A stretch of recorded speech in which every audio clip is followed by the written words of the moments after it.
Mi padre me corrió de la fiesta de mi madre para impresionar al novio exitoso de mi hermana. La humillación terminó cuando él me vio en una videollamada y dijo frente a todos: «Buenas noches, jefe».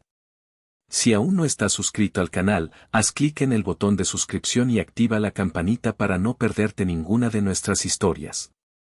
Tu apoyo significa todo para nosotros. Si esta historia te parece interesante, déjale un like. También me encantaría saber de qué ciudad eres. Déjanos el nombre de tu ciudad en los comentarios. Ahora, empecemos con la historia. La pantalla de mi teléfono se ilumina por tercera vez en 10 minutos. Mamá llamando. Deslizo el dedo sobre el icono rojo, rechazando la llamada una vez más. No siento ira, ni siquiera fastidio. Solo un vacío tranquilo. Afuera, la lluvia de la tarde golpea suavemente contra el cristal de mi oficina, un ritmo constante que parece lavar el mundo, dejándolo limpio y en silencio. Un silencio muy parecido al que se ha instalado entre mi familia y yo durante los últimos 2 años. Mucha gente piensa que el silencio después de una ruptura familiar es un campo de batalla lleno de minas, de palabras no dichas y de rencor acumulado. Para mí, se ha convertido en una especie de santuario. Un espacio donde por fin puedo respirar sin el peso de las expectativas, sin la sombra de la decepción constante. Me llamo Damián, tengo 32 años y vivo en un suburbio tranquilo de Querétaro, a cientos de kilómetros de la casa donde crecí. Aquí, en la soledad de mi propio hogar, he construido una vida que me pertenece, una fortaleza hecha de rutinas sencillas y logros silenciosos. A veces, cuando un nuevo conocido pregunta por mi familia, una sonrisa ensayada aparece en mi rostro. Estamos un poco distanciados, digo, con un tono que no invita a más preguntas. No es una mentira, pero tampoco es toda la verdad. La verdad es un ovillo de hilo enredado, lleno de nudos de dolor, de injusticia y de una lealtad mal entendida que tardé demasiado en cortar. Yo creía que la familia lo era todo. Era el ancla, el puerto seguro, la única constante en un mundo cambiante. Lo creí con la fe ciega de un niño que nunca ha conocido otra cosa. Lo creí hasta el día en que me enseñaron, con una crueldad que todavía me quema en la memoria, que yo no era parte de ella. No realmente. Era solo una pieza funcional, un recurso útil que podía ser descartado cuando su presencia resultaba vergonzosa. Todo cambió en el cumpleaños de mi madre, hace exactamente 2 años, por culpa de una llamada telefónica que duró menos de 5 minutos pero que demolió 30 años de mi vida. Para entender por qué una simple llamada pudo romperlo todo, necesitan conocer a mi familia. Mi padre, Arturo, es un hombre de la vieja escuela. Un hombre forjado en la idea de que el valor de una persona se mide por las apariencias, por el que dirán. Su orgullo es una armadura que nunca se quita, y su palabra, en casa, siempre fue ley. Recuerdo verlo de niño, lustrando sus zapatos cada sábado por la noche con una devoción casi religiosa. Un hombre se conoce por el brillo de su calzado, Damián, me decía sin mirarme. Es la primera impresión, y es la única que cuenta.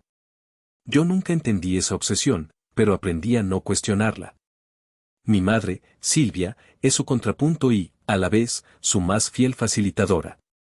Es una mujer de corazón bueno, creo, pero con una voluntad tan suave como la masa de los buñuelos que prepara en Navidad. Su principal objetivo en la vida siempre ha sido mantener la paz, evitar el conflicto a toda costa, incluso si eso significaba sacrificar la justicia o la felicidad de uno de sus hijos. Su amor era real, pero su miedo a la ira de mi padre siempre fue más grande. Y luego está Valeria, mi hermana menor. 4 años más joven que yo, pero un universo de distancia en el ecosistema familiar. Si mi padre era el rey y mi madre la reina consorte, Valeria siempre fue la princesa heredera, el sol alrededor del cual giraba nuestro pequeño mundo. Era bonita, carismática y había aprendido desde muy pequeña a usar su encanto como un arma.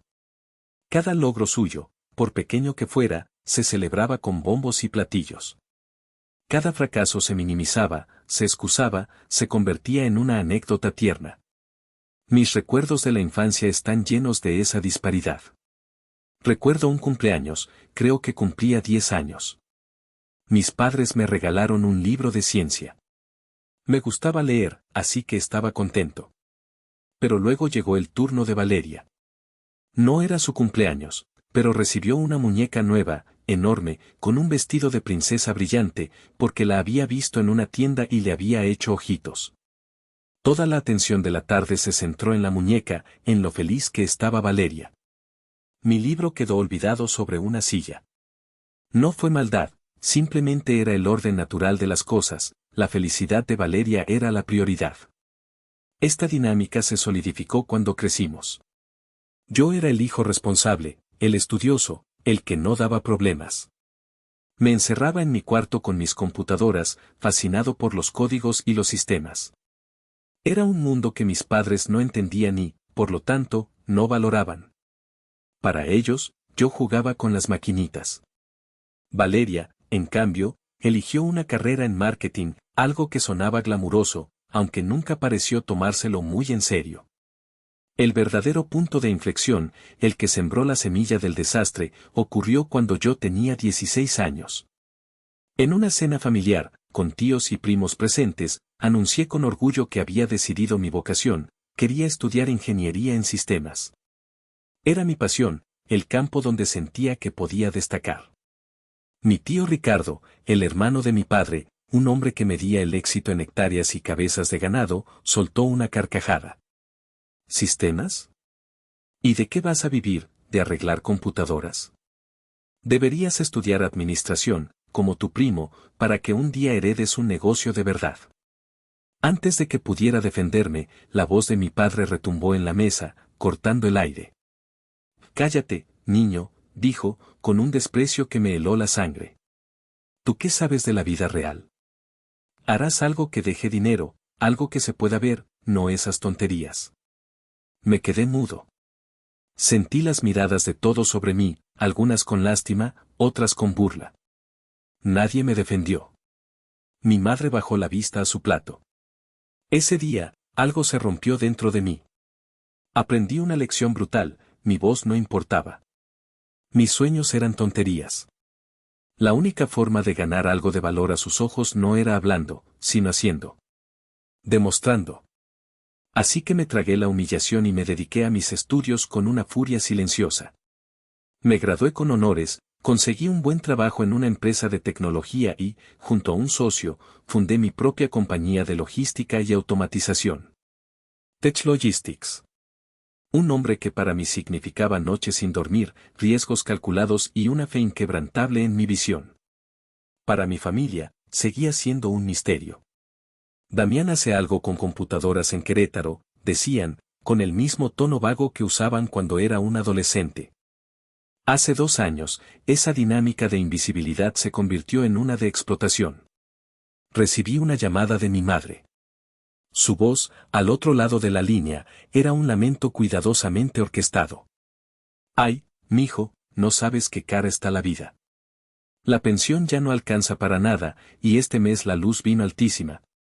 Escuché la letanía de quejas, el suspiro calculado, la pausa dramática. Era una actuación, y yo era el público al que estaba destinada. Si tan solo alguien pudiera echarnos una manita, dijo, dejando la frase flotando en el aire. Y yo caí.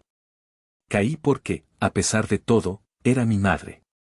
Caí porque la idea de que mis padres pasaran apuros económicos me resultaba insoportable. No te preocupes, mamá. Yo me encargo de la luz este mes, le dije. El alivio en su voz fue instantáneo. Gracias, mijo. Sabía que podía contar contigo. Ese fue el principio del fin. Este mes se convirtió en todos los meses. A la luz se le sumó el agua, y luego el internet.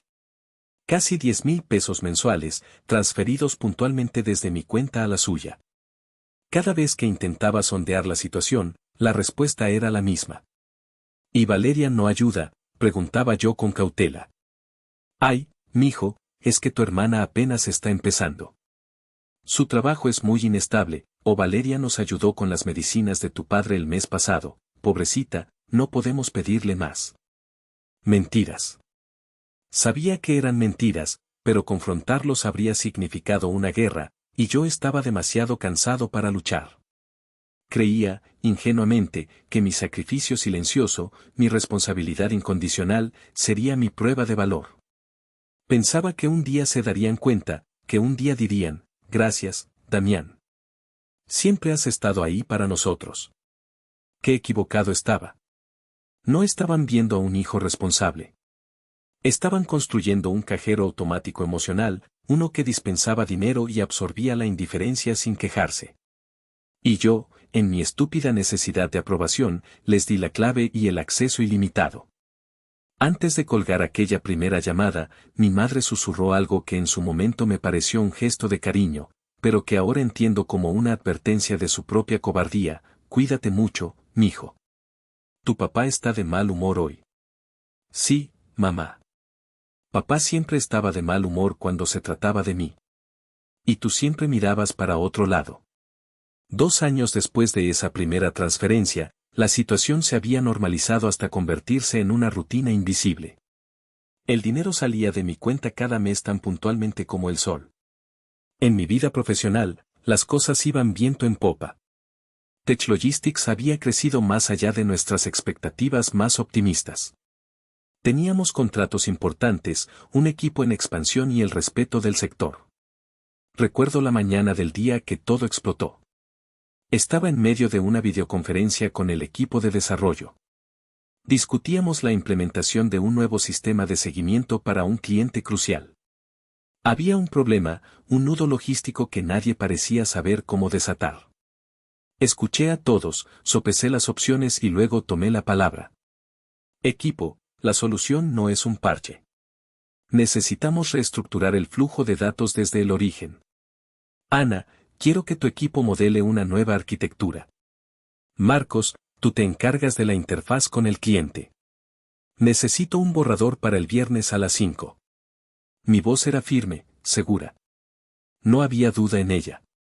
Vi las cabezas asintiendo en la pantalla, el alivio en sus rostros. Eran un buen equipo, y confiaban en mi liderazgo. Buen trabajo, todos. Seguimos en contacto. Terminé la llamada y me recliné en mi silla, sintiendo esa tranquila satisfacción que viene de resolver un problema complejo. Era bueno en mi trabajo. Sabía que lo era. En ese pequeño universo que yo había ayudado a crear, mi voz no solo importaba, sino que marcaba el rumbo. Fue en ese preciso instante de autoconfianza que decidí llamar a casa. Faltaban 3 semanas para el cumpleaños número 60 de mi madre, y yo ya había comprado mis boletos de avión para volar a San Luis Potosí. Quería darles una sorpresa, llegar un par de días antes para ayudar con los preparativos, como solía hacer en los viejos tiempos. Marqué el número de la casa. El teléfono sonó 2 veces antes de que una voz grave y familiar contestara. Bueno. Hola, papá. Soy yo, Damián. Ah, Damián. ¿Qué pasó? Todo bien, su tono era neutro, casi administrativo. Como si estuviera atendiendo una llamada de un proveedor. Sí, todo bien. Solo llamaba para avisarles algo. Voy a ir para el cumpleaños de mamá. Hice una pausa, esperando una reacción, un poco de entusiasmo. No hubo ninguna. De hecho, voy a llegar 2 días antes, el jueves, por si necesitan ayuda con algo, las compras, lo que sea. El silencio al otro lado de la línea se prolongó más de lo normal. Pude oír su respiración, un sonido pesado. No sé si sea buena idea, dijo finalmente, su voz había cambiado, se había vuelto evasiva. Pensé que se preocupaba por mi trabajo, por el viaje. No te preocupes, papá. Ya pedí los días en el trabajo y tengo todo arreglado. No es ninguna molestia. Otro silencio, esta vez más largo, más denso. Cuando volvió a hablar, su voz era fría como el acero. Mira, Damián, este año es diferente. Valeria va a traer a su novio a casa por primera vez. Para que lo conozcamos formalmente. Ah, qué bien, dije, sinceramente. Pues mejor, así lo conozco yo también. No, me cortó en seco. No lo entiendes. Este muchacho, es alguien importante. Es gerente en una empresa grande de la Ciudad de México. Un hombre de mundo, bien hablado, bien vestido. Hizo una pausa, como para que yo asimilara el peso de esa información. Y tu trabajo, pues, es complicado de explicar. Ya sabes. Siempre con tus cosas de las computadoras. Sentí un nudo formándose en mi estómago. Un nudo frío y apretado. ¿A qué te refieres con eso, papá? Me refiero a que será mejor que este año no vengas. Para no crear una situación incómoda. La palabra incómoda me golpeó como un puñetazo en la cara. El calor subió por mi cuello, sentí la sangre martilleando en mis sienes. Apreté el teléfono con tanta fuerza que mis nudillos se pusieron blancos. ¿Incómoda? ¿Mi presencia es incómoda? ¿De qué demonios estás hablando? Mi voz temblaba de una ira que no pude contener. No se inmutó. No hubo vacilación, ni un intento de suavizar sus palabras. Su voz se volvió aún más dura, como la de un juez dictando una sentencia irrevocable. Tu presencia es una vergüenza para la familia. Eso es lo que quiero decir. Vienes aquí, no sabes de qué hablar con gente de nivel, siempre callado en un rincón. No queremos dar una mala imagen. Me quedé sin aire. Era como si el suelo se hubiera abierto bajo mis pies. Las palabras daban vueltas en mi cabeza, absurdas, irreales. Vergüenza. Yo. El que pagaba sus facturas. El que se aseguraba de que tuvieran internet para que Valeria pudiera subir sus fotos a Instagram. El que nunca les había pedido nada. Si insistes en venir, continuó, su voz como un látigo, entonces olvídate que tienes padre. ¿Entendido? Y sin esperar respuesta, colgó. El pitido monótono de la línea muerta fue el sonido más violento que había escuchado en mi vida. Bajé el teléfono lentamente y lo coloqué sobre el escritorio. Mi mano temblaba.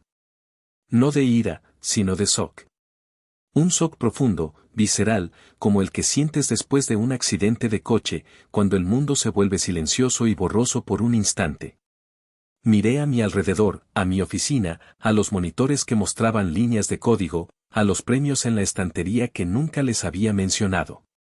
Todo parecía ajeno, como si perteneciera a la vida de otra persona. Tu presencia es una vergüenza para la familia. La frase rebotaba en las paredes de mi cráneo, cada palabra una piedra afilada. No era un exabrupto dicho en un momento de enfado. Era una declaración de hechos, una verdad que, para él, era tan sólida como la mesa sobre la que descansaban mis manos. Para él, mi existencia, mi ser, era un inconveniente social. Una mancha en el impecable retrato de familia que quería presentarle a un extraño. Por un momento, una parte infantil de mí quiso llorar. Quiso llamar de vuelta, gritar, exigir una disculpa, una retractación. Pero otra parte, una parte que había estado creciendo en la sombra durante años, una parte forjada en la indiferencia y el desdén, se mantuvo fría. Gélida. Esa parte no sentía dolor. Sentía claridad. Una claridad terrible y liberadora. Me levanté y caminé hasta la cocina. Me serví un vaso de agua, pero mis manos seguían temblando ligeramente. Me apoyé en la encimera y cerré los ojos. Y entonces, como una película proyectada en la oscuridad de mi mente, empezaron a desfilar los recuerdos. No los buenos. Los otros. El cumpleaños del libro olvidado. La humillación en la cena familiar. Las docenas de llamadas de mi madre, siempre para pedir, nunca para preguntar. Las conversaciones telefónicas donde me contaban con lujo de detalle los logros de Valeria, sus viajes, sus nuevos vestidos, mientras a mí apenas me preguntaban si había comido. Cada recuerdo era una pieza de un rompecabezas que, hasta ese momento, me había negado a armar. Y ahora, con la frase de mi padre como pieza central, la imagen final era grotesca y innegable. Yo no era un hijo. Era una función. Era el proveedor silencioso, el solucionador de problemas a distancia, el pilar invisible que sostenía la fachada para que otros pudieran brillar. Y ahora que mi presencia física amenazaba con proyectar una sombra sobre el escenario principal, simplemente se me pedía que desapareciera.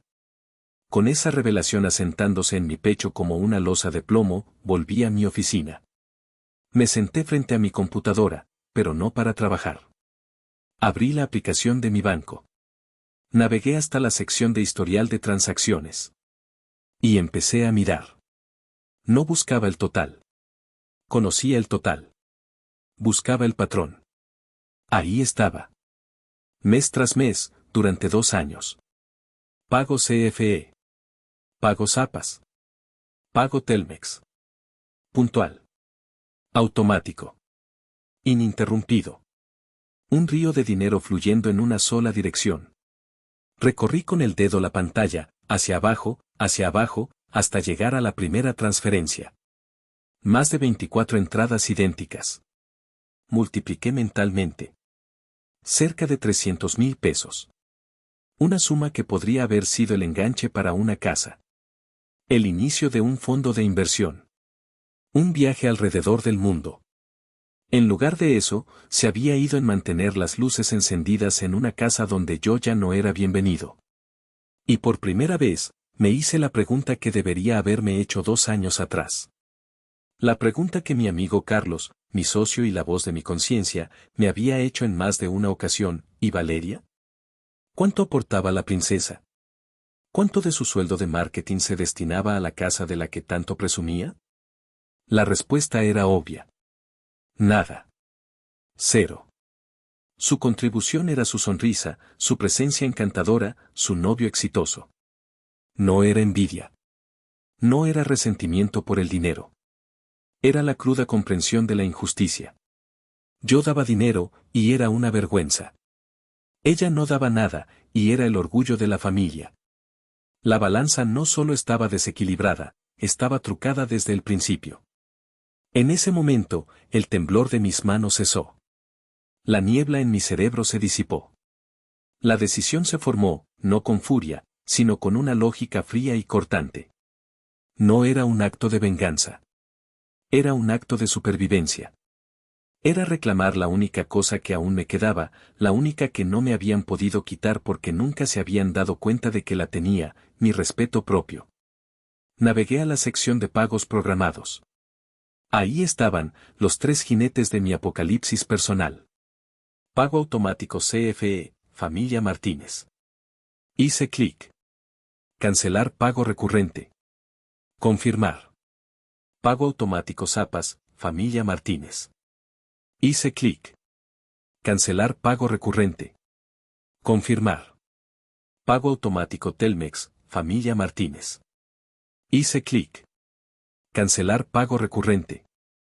Confirmar. Hecho. Con 3 clics, había desmantelado 2 años de sumisión. Cerré la aplicación. Apagué la computadora. Me senté en silencio en la penumbra de mi oficina. No me sentía poderoso. No me sentía vengado. Me sentía vacío. Pero era un vacío limpio. Un lienzo en blanco. El comienzo de algo. O quizás, simplemente, el final de una larga, larga mentira. La primera semana después de la llamada fue extrañamente silenciosa, tanto en el exterior como en mi interior. Esperaba sentir remordimiento, una punzada de culpa, pero no llegó. En su lugar, había una calma expectante, como la que precede a una tormenta que sabes que se acerca pero que aún no puedes ver en el horizonte. Cancelé mi vuelo a San Luis Potosí y solicité el reembolso. El correo de confirmación de la aerolínea se sintió como un portazo definitivo a mi vida anterior. El primer contacto llegó exactamente 8 días después. Era un mensaje de WhatsApp de mi madre. No era una pregunta sobre cómo estaba. No era una disculpa por la llamada de mi padre. Era una petición, envuelta en la falsa normalidad que ella dominaba tan bien. Mijo, buenos días. Oye, me llegó el aviso del internet, dice que ya se va a vencer. ¿Lo puedes checar, porfa? Gracias. Leí el mensaje. Lo leí 2, 3 veces. La familiaridad, la normalidad del tono, era casi más insultante que la llamada de mi padre. Actuaban como si nada hubiera pasado. Como si yo fuera a seguir siendo el chico obediente, el cajero automático. Después de que me llamaran vergüenza, lo primero que se les ocurría decirme era que pagara el internet. Apagué la pantalla del teléfono y lo dejé sobre la mesa. No respondí. Mi silencio no era una estrategia. Era una barrera. Una declaración. Si para ellos la conversación podía continuar como si nada, para mí, la conversación había terminado. Pasaron otros 4 días. Una tarde, mientras estaba en una llamada con un proveedor, mi teléfono empezó a vibrar. Era mi padre. Dejé que sonara hasta que se fue a buzón. No iba a permitir que su voz interrumpiera mi trabajo, mi vida, nunca más. Unos minutos después, llegó la notificación de un mensaje de voz. Con una curiosidad casi clínica, lo escuché. La voz de mi padre era áspera, impaciente. No había ni rastro de arrepentimiento. Solo irritación. Damián. Me hablaron de la comisión de la luz. Dicen que no se ha pagado el recibo de este mes. ¿Qué está pasando? Ocúpate de eso. Fin del mensaje. Ni un ¿cómo estás? Ni una mención a sus palabras. Solo una orden. Ocúpate de eso. Como si yo fuera un empleado negligente. Escuché el mensaje, borré la notificación y volví a mi trabajo. La barrera de silencio se hizo más alta, más gruesa. Esa noche, incapaz de concentrarme, llamé a la única persona que sabía que me daría una perspectiva sin filtros, mi socio y amigo, Carlos. Nos conocíamos desde la universidad. Él había sido testigo de toda la saga familiar, siempre desde una distancia crítica. ¿Qué onda, campeón? ¡Qué milagro!, contestó con su habitual energía. Le conté todo. La llamada de mi padre, palabra por palabra. El mensaje de mi madre. El mensaje de voz. Cuando terminé, hubo un silencio al otro lado de la línea. Déjame ver si entendí, dijo Carlos finalmente, su tono ahora serio. Tu jefe, el que te dio la vida, te dice que eres una vergüenza y te prohíbe ir a tu propia casa. Y después de eso, tu familia todavía tiene el descaro de exigirte que les pagues las cuentas. ¿Es correcto? Básicamente, respondí, sintiendo un nudo en la garganta. No, pues qué poca madre, exclamó. Damián, escúchame bien, cabrón. Esto es lo mejor que te pudo haber pasado. ¿Cómo que lo mejor?, pregunté, confundido. Porque por fin te quitaron la venda de los ojos. Llevo años diciéndotelo. Esa gente no te valora. Te usan. Eres su red de seguridad, su plan de retiro no oficial. Y tú, con tu corazón de pollo, te dejas. Son mis padres, Carlos, empecé a decir, por pura costumbre. Son personas que te tratan de la mierda, me interrumpió. Y ser familia no les da derecho a eso. Cancelaste los pagos, ¿verdad? Sí, dije en voz baja. Bien. Eso es lo único que tenías que hacer. Ahora, a aguantar vara. Van a chillar, van a manipular, van a intentar hacerte sentir culpable. No cedas. Ni un milímetro. ¿Me oyes? Ya basta, cabrón. ¿Hasta cuándo vas a dejar que te pisoteen? No les debes nada. Absolutamente nada. Tu única obligación ahora es contigo mismo. Colgué el teléfono sintiéndome extrañamente fortalecido. Las palabras de Carlos eran duras, pero eran la verdad. Una verdad que yo había estado evitando durante demasiado tiempo. Él tenía razón. Era hora de aguantar. La tormenta se acercaba, y por primera vez en mi vida, no iba a correr a buscar refugio. Iba a plantarme en medio de ella y dejar que se desatara. El día del cumpleaños de mi madre llegó con un cielo gris y plomizo sobre Querétaro. Parecía que el clima se había puesto de acuerdo con mi estado de ánimo. Me levanté, me preparé un café y me senté frente a la computadora, intentando sumergirme en el trabajo para no pensar. Pero era inútil. Mi mente viajaba constantemente a la casa de mis padres. Me los imaginaba en la cocina, a mi madre preparando su famoso mole, el aroma llenando cada rincón. Me imaginaba a mi padre dando órdenes, asegurándose de que todo estuviera perfecto para la llegada de los invitados y, sobre todo, del ilustre novio de Valeria. Una parte de mí, una parte terca y masoquista, sentía una punzada de tristeza por no estar allí. A pesar de todo, era una tradición. El cumpleaños de mi madre era uno de los pocos eventos que lograba reunir a toda la familia. Pero la tristeza era ahogada rápidamente por el recuerdo de la voz de mi padre. Tu presencia es una vergüenza. No, no tenía nada que hacer allí. Mi lugar ya no era ese. Alrededor del mediodía, mi teléfono sonó. Era un número desconocido, pero con la alada de San Luis Potosí. Dudé un momento antes de contestar. Bueno. ¿Damián? Mijo, soy tu tía Elena. La tía Elena. La hermana menor de mi madre. La única en toda la familia que siempre pareció verme de verdad. La que me preguntaba por mis proyectos con genuino interés, aunque no entendiera ni la mitad. La que me defendía discretamente cuando mi padre se ponía demasiado autoritario. Tía, hola. Qué sorpresa, dije, y una calidez genuina se extendió por mi pecho. Te llamo pues porque no te he visto por aquí, mijo. ¿No ibas a venir para el cumpleaños de tu mamá? Su voz era suave, preocupada. Tragué saliva. No quería meterla en problemas, pero tampoco quería mentirle. Hubo un cambio de planes, tía. ¿Un cambio de planes? ¿Pero está todo bien? Tu mamá anda muy rara, muy nerviosa. Respiré hondo.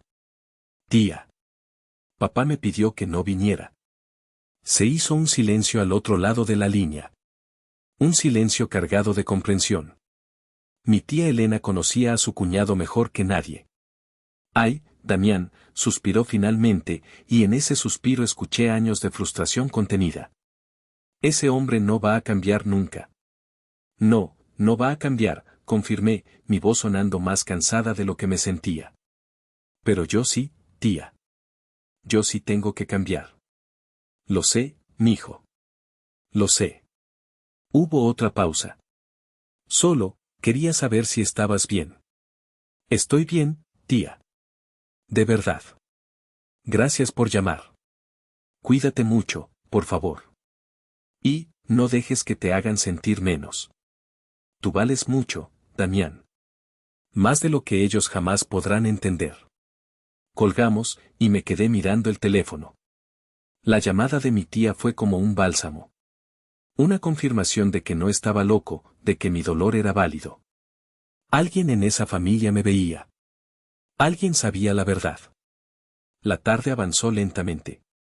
Imaginé la llegada de los invitados. Mis tíos, mis primos. La casa llenándose de ruido y risas forzadas. Imaginé a Valeria, radiante, presentando a su novio, Adrián.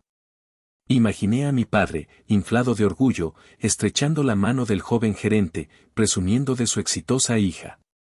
Y yo, a cientos de kilómetros de distancia, era el secreto sucio, la vergüenza que había sido convenientemente barrida debajo de la alfombra para no estropear la fiesta. No sentí celos. No sentí envidia. Sentí una especie de desapego cósmico. Como si estuviera viendo una película sobre una familia que una vez fue la mía. Y mientras el sol comenzaba a ponerse, tiñendo el cielo gris de tonos anaranjados y morados, supe que el acto principal estaba a punto de comenzar. La calma había terminado. El huracán estaba a punto de tocar tierra. Y yo, por primera vez, no le tenía miedo. Eran las 7 de la tarde. La hora pico de cualquier fiesta familiar. Me imaginé la escena, la mesa del comedor repleta de comida, los invitados con sus platos en la mano, las conversaciones cruzándose en el aire. Aquí, en mi silencioso apartamento en Querétaro, acababa de servirme una taza de té. El vapor empañaba mis gafas mientras miraba por la ventana la ciudad que comenzaba a encender sus luces. Fue entonces cuando mi teléfono vibró sobre la mesa. Un zumbido agresivo que rompió la paz. Era un mensaje de mi madre. Damián, se fue la luz. Toda la cuadra está a oscuras. Por favor, paga el recibo. Los invitados ya están aquí. Leí el mensaje y una sonrisa amarga se dibujó en mi rostro.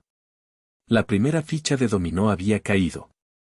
La fecha de corte del servicio eléctrico, según recordaba, era precisamente hoy. Habían ignorado los avisos, asumiendo que el hijo obediente, la vergüenza de la familia, se encargaría de todo como siempre. Dejé el teléfono sobre la mesa y tomé un sorbo de té. Estaba tibio. 5 minutos después, otra vibración. Esta vez, de mi padre. Su mensaje era más directo, una orden militar. No hay agua. No se puede ni usar el baño. ¿Qué demonios pasa? Arréglalo ahora. La segunda ficha. El sistema de bombeo de agua de su casa era eléctrico. Sin luz, no había agua. Simple. Lógico. Una consecuencia directa de sus propias acciones, o más bien, de su inacción. Seguí bebiendo mi té, observando cómo el teléfono volvía a vibrar. Valeria.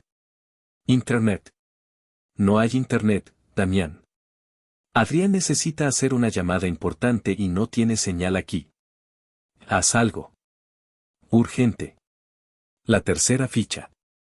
El trío de la dependencia. Luz, agua, internet.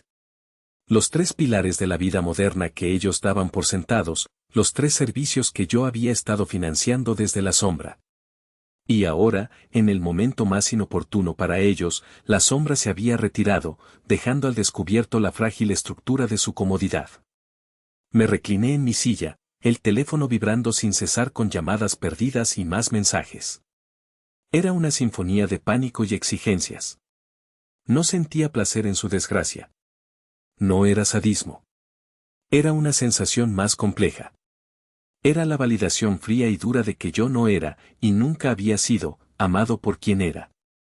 Era valorado por lo que proveía. Y en el momento en que dejé de proveer, me convertí en el culpable de su caos. Imaginé la escena en la casa.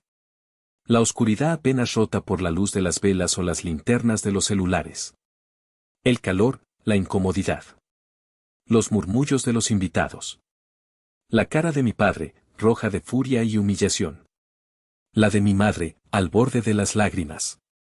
Y Valeria, cuya noche perfecta se estaba desmoronando, probablemente lanzando miradas asesinas en dirección a sus padres. Y en medio de todo, Adrián. El famoso Adrián. El gerente exitoso. El hombre de mundo. Atrapado en una cena a la luz de las velas que no tenía nada de romántica, sin poder usar el baño y sin señal de internet para hacer su llamada importante. ¡Qué primera impresión! Mi padre había querido evitar una situación incómoda con mi presencia, y en su lugar, había orquestado un desastre de proporciones épicas. La ironía era tan densa que casi se podía saborear. Mi teléfono seguía vibrando. Un nuevo tipo de mensajes comenzó a llegar. Ya no eran de mi familia directa. Eran de los parientes. Mi tío Ricardo, qué falta de respeto, Damián. Hacerle esto a tu madre en su cumpleaños. No tienes vergüenza. Mi prima Sofía, Valeria tenía razón sobre ti. Eres un egoísta. Leí cada mensaje, cada juicio emitido desde la ignorancia, desde la comodidad de quien siempre elige el bando más ruidoso. No respondía ninguno. ¿Qué podía decir? ¿Cómo explicarles años de desprecio en un mensaje de texto?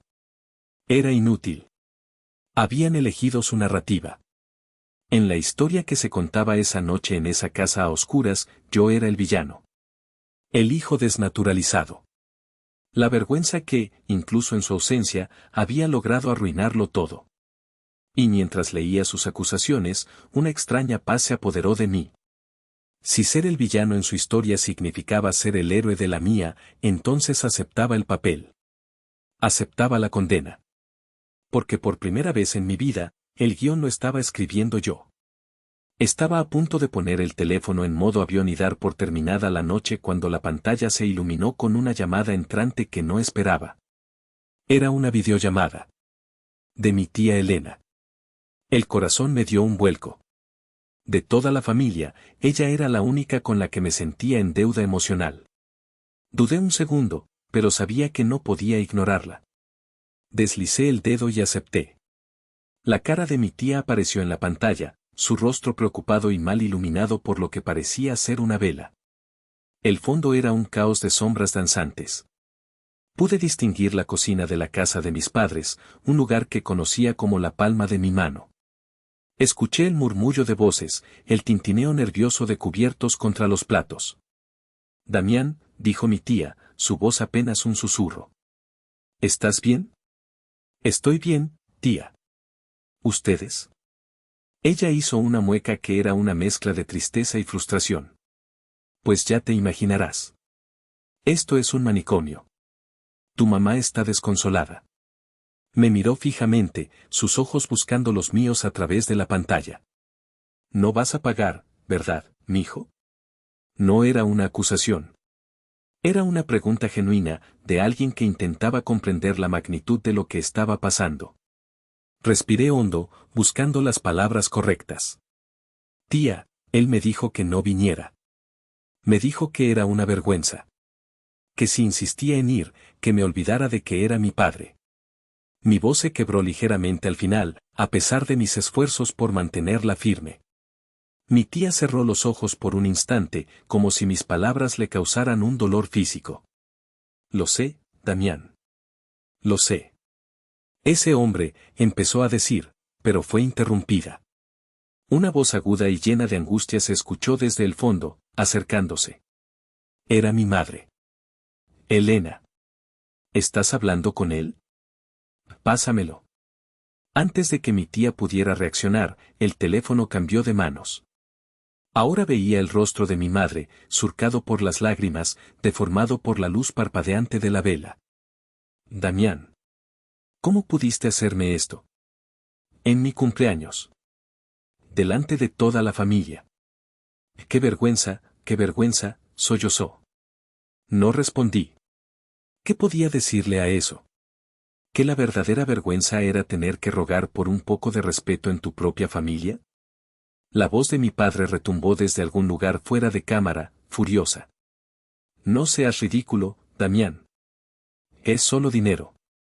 ¿Qué clase de hombre tan miserable se pone así por unos centavos? Paga ahora mismo.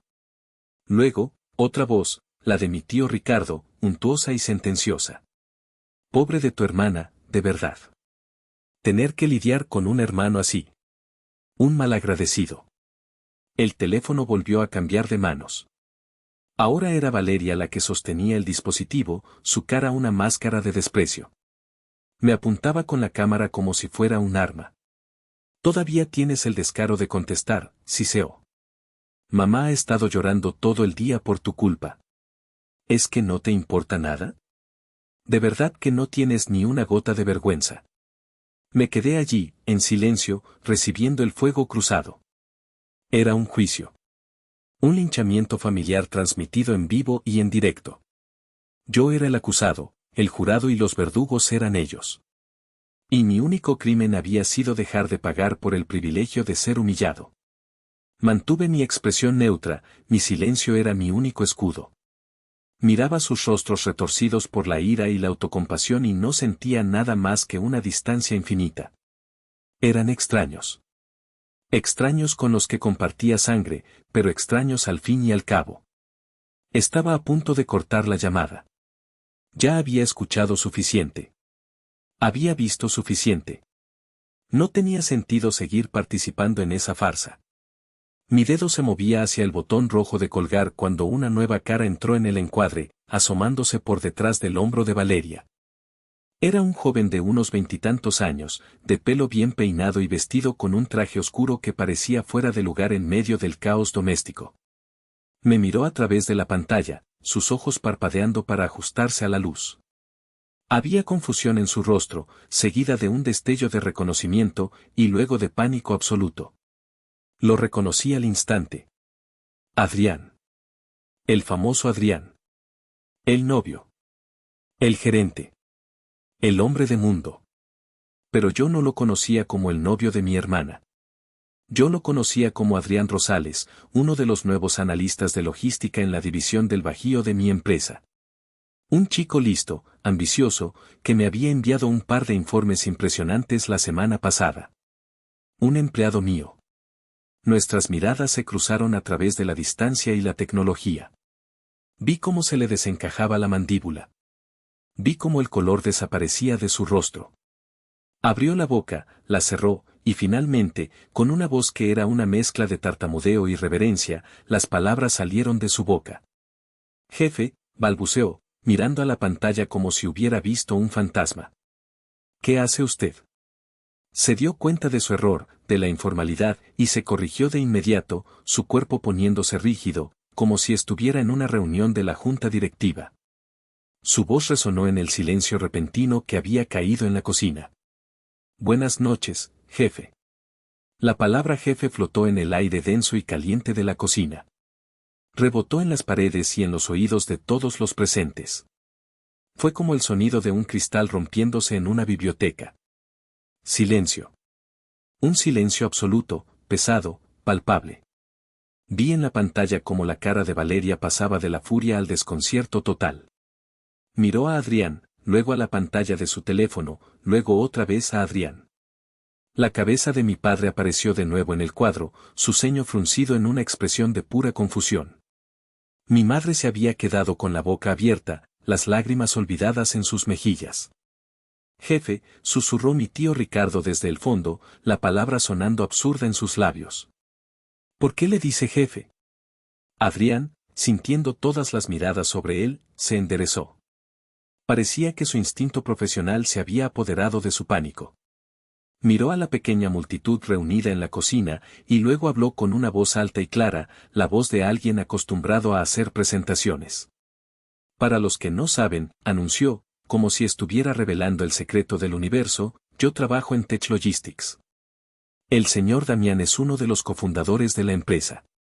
Si la palabra jefe había sido un cristal rompiéndose, la frase cofundador de la empresa fue una bomba atómica. El silencio que siguió fue de una calidad diferente. Ya no era de confusión. Era de shock. De incredulidad. De horror. El horror de haberse equivocado de una manera tan fundamental, tan pública, tan catastrófica. Vi el rostro de mi padre. El color rojo de la furia fue reemplazado por una palidez cerosa. Sus ojos, que momentos antes me miraban con desprecio, ahora estaban desorbitados, fijos en mi imagen en la pantalla. Vi a mi madre llevarse una mano a la boca, como para reprimir un grito. Y vi a Valeria, su expresión era la más compleja de todas. Era una mezcla de humillación, rabia y, por primera vez, miedo. El miedo de alguien cuya mentira, cuya vida entera construida sobre una fachada, acababa de ser demolida en un instante. Yo no dije nada. No tenía que hacerlo. Mantuve la mirada, dejando que la verdad hiciera su trabajo. Dejé que se asentara, que quemara, que destruyera. Después de lo que pareció una eternidad, asentí levemente con la cabeza, una confirmación silenciosa. Sí, esa es la verdad que tantos se esforzaron por ignorar. Luego, dirigí mi mirada únicamente a Adrián. Mi voz, cuando hablé, era tranquila, uniforme, la voz del jefe que era. Adrián, dije, y vi cómo se estremecía al escuchar su nombre. Espero que tu presentación familiar vaya perfecta. Y sin más, corté la llamada. La pantalla se quedó en negro. La conexión se había roto. Pero en esa casa a oscuras, sabía que algo se había encendido. La luz cegadora de la verdad. Y para ellos, sería mucho más dolorosa que cualquier oscuridad. Me recliné en mi silla, y por primera vez en muchos, muchos años, me sentí completamente ligero. Libre. Dormí profundamente esa noche, sin sueños, sin interrupciones. Era un sueño pesado, reparador, el tipo de descanso que solo llega cuando un gran peso ha sido levantado de tus hombros. A la mañana siguiente, me desperté con los primeros rayos de sol. La rutina de siempre, café, revisar correos. Pero entre los mensajes de trabajo y el spam habitual, había un correo que destacaba. El remitente, Adrián Rosales. El asunto, disculpa. Lo abrí con una curiosidad desapegada. El correo era breve y directo. Adrián se disculpaba profusamente por la situación de la noche anterior. Escribió que no tenía idea de mi relación con Valeria, que si lo hubiera sabido, jamás. Dejó la frase sin terminar. Luego, Añadió que siempre me había respetado como profesional y que la imagen que vio de mi familia no coincidía con la del líder que él admiraba. La última línea fue la más sorprendente: después de lo que vi y escuché, he decidido terminar mi relación con Valeria. Le agradezco su discreción y por no haberme puesto en una situación aún más difícil frente a todos. Apoyé el teléfono en mi pecho y miré el techo. No sentí triunfo. No sentí satisfacción. Sentí una especie de melancolía por Adrián, un buen chico atrapado en el teatro de mi familia.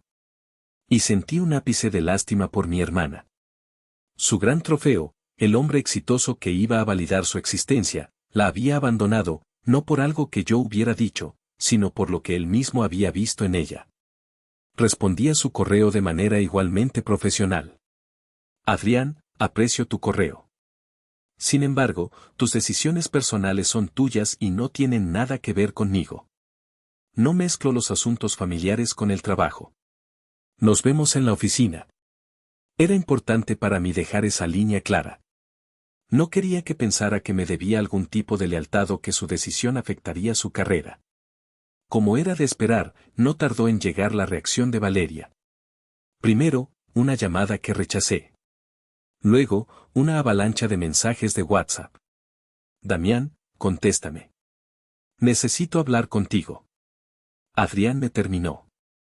Dijo que fue por lo de anoche. Esto es tu culpa. Tú lo arruinaste todo. Por favor, Damián. Habla con él. Eres su jefe. Si tú le dices algo, seguro te escucha. Dile que fue un malentendido. Por favor, pídele que vuelva conmigo. Leí sus mensajes y una tristeza profunda me invadió. No por ella, sino por la situación. Me acerqué a la ventana. El sol brillaba, el mundo seguía girando. Respondí a su último mensaje, eligiendo mis palabras con cuidado. Valeria, Adrián no te dejó por algo que yo dije. Te dejó por lo que él vio. Vio cómo vives, cómo tratas a la gente, cómo desprecias lo que no entiendes. Dejó a la persona que le demostraste ser anoche. Eso no lo puedo arreglar yo. Envié el mensaje y silencié sus notificaciones. Un minuto después, llegó su última súplica. Lo arruiné, lo sé. Pero puedo cambiar. Te lo juro. Por favor, créeme. Solo esta vez. Con él, yo sentía que por fin era alguien. Por favor. Leí esa última frase y entendí la raíz de su desesperación. Su valor no venía de adentro, sino de la validación externa que Adrián le proporcionaba. Borré la conversación. No había nada más que decir. Algunas personas solo pueden empezar a cambiar cuando tocan fondo. Y yo ya no iba a ser el colchón que amortiguara su caída. Pasó una semana. Una semana de bendito silencio. Me sumergí en el trabajo, salí con Carlos, empecé a sentir que mi vida volvía a un ritmo normal, a mi normalidad. Hasta que un sábado por la tarde, el timbre de mi casa sonó. No esperaba a nadie. Miré por la mirilla y sentí un escalofrío. Eran mis padres. De pie en mi porche, con dos pequeñas maletas a sus pies, sus rostros marcados por la fatiga del viaje. Abrí la puerta. No dije nada. Ellos tampoco. Solo me miraron, una mezcla de desafío y agotamiento en sus ojos. Me hice a un lado y los dejé pasar. No quería tener esa conversación en la puerta, a la vista de los vecinos. Se sentaron en el sofá de mi sala. La misma sala donde tantas veces me había sentado solo, rumiando su indiferencia. Les serví un vaso de agua a cada uno. El silencio era denso, incómodo. Mi padre fue el primero en hablar. Carraspeó, evitando mi mirada.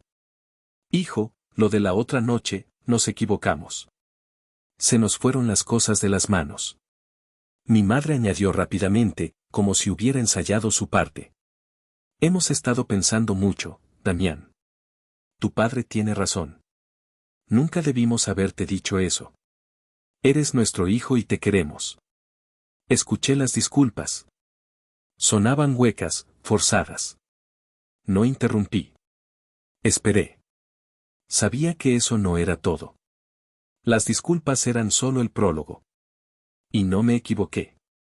Mi padre levantó la vista, su tono cambiando de contrito a práctico. Somos familia, Damián. Y la familia se ayuda. Nosotros te criamos, te dimos estudios. Todo lo que tienes ahora, una parte nos la debes a nosotros. Ahí estaba. El verdadero motivo de su visita. No era el arrepentimiento. Era la estrategia. Mi madre tomó la palabra, su voz suave, como si estuviera diciendo lo más razonable del mundo. Pensábamos que, bueno, ahora que sabemos que te va tan bien, quizás podrías ayudarnos con una cantidad fija al mes. Un apoyo. Unos $2,000. No es mucho para alguien como tú, ¿verdad? $2,000. Unos 40,000 pesos. Le habían puesto precio a su perdón. Habían volado cientos de kilómetros no para recuperar a su hijo, sino para negociar con el cofundador de la empresa. Mi éxito no era motivo de orgullo para ellos, era un recurso que sentían que tenían derecho a explotar. Una risa se escapó de mis labios. No fue una risa fuerte ni sarcástica. Fue un sonido suave, casi de incredulidad. Me miraron, sorprendidos, esperando que asintiera. Me recliné en mi sillón, mi calma desarmándolos por completo. ¿Y Valeria?, pregunté, mi voz tranquila. ¿Cuánto va a aportar ella cada mes? La pregunta los tomó por sorpresa. Se miraron el uno al otro. Mi madre fue la que respondió, su voz perdiendo fuerza. Bueno, ya sabes, el trabajo de tu hermana es inestable. Y con lo de la ruptura con Adrián, no está pasando por un buen momento. La misma excusa de siempre. Asentí lentamente. Entiendo. Los miré directamente a los ojos. Entonces, les propongo un trato. Yo les daré $2,000 al mes, el mismo día que Valeria deposite en su cuenta otros $2,000. Ni un peso más, ni un peso menos. Se quedaron boquiabiertos. Oh, continué, sin alterar mi tono, les doy los $2,000 yo solo, cada mes, sin falta. Pero necesitaremos firmar un acuerdo ante notario. Un documento legal que estipule que, cuando ustedes dos falten, la casa familiar pasará a ser de mi propiedad en su totalidad. El silencio que siguió fue atronador. Mi padre se puso de pie de un salto, su rostro congestionado por la furia. Golpeó la mesita de centro con la palma de la mano, haciendo que los vasos de agua temblaran. Nos estás poniendo condiciones, rugió. A tus propios padres. Te criamos por más de 20 años y ahora nos quieres regatear como si fuéramos extraños. Yo me rompí la espalda trabajando de verdad toda mi vida. No entiendo esas tonterías de tus computadoras, pero sí entiendo lo que es el respeto y la obligación. No me moví. No parpadeé. Dejé que su furia se estrellara contra mi calma. Cuando terminó de gritar, me puse de pie lentamente, mi altura superando la suya por primera vez en un sentido no solo físico. Creo que es hora de que se vayan de mi casa, dije, mi voz baja pero inquebrantable. No fue una sugerencia. Fue una orden. Y por primera vez en su vida, mi padre no tuvo nada que responder. Se fueron. Recogieron sus maletas del suelo y caminaron hacia la puerta sin decir una palabra más. El sonido de la puerta cerrándose detrás de ellos fue el sonido más dulce y definitivo que había escuchado. Han pasado 2 años desde ese día. 2 años de un silencio casi total. No he bloqueado sus números ni sus correos. La puerta, en teoría, está abierta. Pero no ha habido llamadas para preguntar cómo estoy. No ha habido mensajes en mi cumpleaños. Nada. Solo un par de intentos fallidos de mi madre para volver a tocar el tema del apoyo, que fueron respondidos con un silencio cortés pero firme. He llegado a entender que hay gente que nunca cambia. Gente que está tan encerrada en su propia narrativa, en su propia versión de la verdad, que es incapaz de ver el daño que causa. Mi familia nunca creyó que estuviera equivocada. Simplemente, se equivocaron de estrategia. Sigo viviendo aquí, en mi casa, con mi vida. Mi empresa sigue creciendo. A veces, cuando miro por la ventana, pienso en ellos. No con ira, no con rencor. con una especie de tristeza distante, la que se siente por extraños con los que una vez compartiste un techo. He aprendido una lección muy dura, pero muy valiosa: la familia no es un lazo de sangre que te da derecho a exigir, a herir, a menospreciar en nombre del deber. La verdadera familia, ya sea de sangre o la que eliges, es donde te ven. Donde te valoran por ser quien eres, no por lo que puedes dar. Donde tu presencia nunca, jamás, es una vergüenza. Y ahora, antes de cerrar este capítulo de mi vida, quiero preguntarles a ustedes, a quienes han tenido la paciencia de escuchar mi historia hasta el final. ¿Hice lo correcto? ¿Fui demasiado duro al poner esas condiciones? ¿Fui demasiado frío al pedirles que se fueran de mi casa? ¿O finalmente, después de 30 años de buscar su aprobación, estaba aprendiendo a quererme a mí mismo en el momento justo? Dejen su opinión en los comentarios. Me interesa mucho, de verdad, saber qué piensan. Gracias por acompañarme.